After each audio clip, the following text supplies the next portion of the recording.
কেবিনেটে 4টা বিনিয়োগৰ প্ৰস্তাৱত সন্মতি প্ৰকাশ কৰে। 900 সৰ্বমুঠ 969 কোটি টকা আৰু ইয়াতে এমপ্লয়মেন্ট অপৰচুনিটি সৃষ্টি হ'ব 2704টা। মই গোটেই কিটা বিষয়ে ক'ব খুজিছো। প্ৰথম হল প্ৰিমিয়াৰ ক্ৰায়োজেনিক লিমিটেড। তেখেতসকলে জাগিৰ ৰোডত semiconductor grade gas manufacture কৰিব। অৰ্থাৎ এই যেটো ইন্ডাষ্ট্ৰিয়াল গ্যাস প্ৰডাকশন হ'ব, নৰ্মেল ইন্ডাষ্ট্ৰি গ্ৰেড থাকে আৰু সেমি কণ্ডাক্টৰ গ্ৰেড থাকে। Semiconductor grade is very sophisticated. Premier cryogenic লিমিটেডে 125 কোটি টকা ব্যয় কৰি জাগিৰ ৰোডত এই semiconductor grade gas manufacture কৰিব আৰু তাৰ কাৰণে 125 কোটি টকাৰ ইনভেষ্টমেন্ট প্ৰপোজাল আজি কেবিনেটে অনুমোদন জনাইছে। জোনালী কনষ্ট্ৰাকচন প্ৰাইভেট লিমিটেডে এয়াৰপোৰ্টৰ সমীপতে মেৰিয়ট হোটেল আৰু ৰেজৰ্ট প্ৰতিষ্ঠা কৰিব। 182 কোটি টকা ব্যয় হ'ব। 204 জন কৰ্মচাৰীয়ে কাম কৰাৰ সুবিধা পাব। দ্বিতীয়তে আৰু এটা প্ৰজেক্ট হল Ambuja Neotia health care venture limited. এখেতসকলে গুৱাহাটীত এখন হস্পিটাল বনাব। 302 কোটি টকা ব্যয় কৰিব আৰু হস্পিটালৰ লগতে হোটেল এখনো তেওঁলোকে বনাব যাতে হস্পিটালৰ পেশেন্ট আৰু এটেন্ডেন্ট হোটেলত থাকিব পাৰে। Basically medical tourism. Ambuja Neotia hotel venture limited, health care venture limited and hotel venture limited. দুইটাৰ হস্পিটালত 302 কোটি টকা ব্যয় কৰিব, হোটেলত 360 কোটি টকা ব্যয় কৰিব। 2300টা এমপ্লয়মেন্ট সৃষ্টি হ'ব। তাৰমানে 2300 জন লোকে ইয়াত চাকৰি পাব বা কাম কৰিবলৈ সুবিধা পাব। এই চাৰিটা প্ৰজেক্ট লগালে 969 কোটি টকাৰ বিনিয়োগ আৰু 2704টা এমপ্লয়মেন্ট সৃষ্টি হ'ব।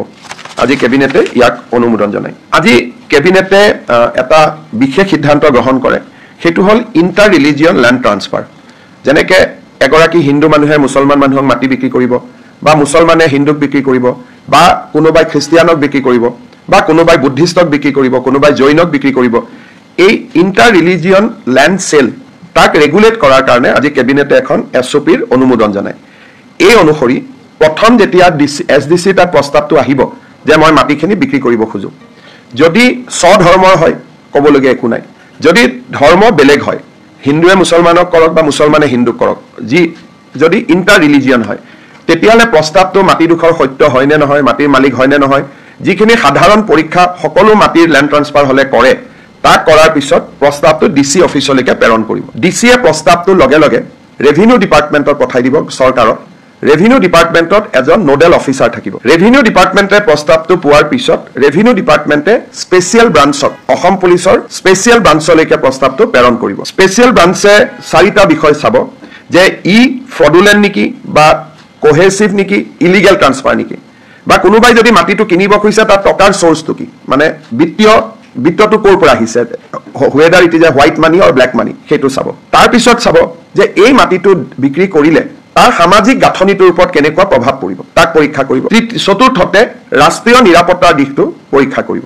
এই গোটেইকেইটা দিশ পৰীক্ষা কৰি এছবিয়ে আকৌ চৰকাৰক নিজৰ কথাখিনি লিখি জনাব, চৰকাৰে কথাখিনি ডিসিক জনাব আৰু ডিসিয়ে মাটিটো বিক্ৰী কৰিব দিম বা নিদিম তাৰ ওপৰত ডিসিয়ে সিদ্ধান্ত ল'ব। এই আজি 6 মাহৰ পৰা ল্যান্ড ট্ৰান্সফাৰ কেছবিলাক বহুতখিনি চৰকাৰতো পেণ্ডিং হৈ আছিলে। এই এছঅপিখন যোৱাৰ পিছত আমি এই এছঅপি মতে সিদ্ধান্ত আমি ল'ব পাৰিম। এই ব্যৱস্থাটো ষ্টেটৰ বাহিৰৰ এনজিঅ'ৰ ক্ষেত্ৰতো প্ৰয়োগ হ'ব। যোৱা কেইটামান দিনত আমি দেখিছো যে কেৰালা আদিৰ পৰা বহুত এনজিঅ' আহি অসমত মাটি কিনিছে আৰু তেওঁলোকে কিছুমান অনুষ্ঠান পাতিছে। হয়তো ভৱিষ্যতৰ দিনত সেই অনুষ্ঠানবোৰ ৰাষ্ট্ৰীয় নিৰাপত্তাৰ কাৰণে ভাবুকি হ'ব পাৰে। সেইকাৰণে অসমৰ এনজিঅ'ই মাটি কিনিলে কোনো প্ৰচিডিউৰত আহিব নালাগে, কিন্তু অসমৰ বাহিৰৰ যদি কোনোবা এনজিঅ'ই অসমত এডুকেশ্যনেল ইনষ্টিটিউট কৰাৰ কাৰণে, মেডিকেল কলেজ কৰাৰ কাৰণে, নাৰ্ছিং কলেজ কৰাৰ কাৰণে যদি বাহিৰৰ ৰেজিষ্টাৰ্ড এনজিঅ'ই যদি অসমত মাটি কিনিব খোজে, এই সেম প্ৰচিডিউৰৰ মাজেদি তেখেতসকলো যাব লাগিব।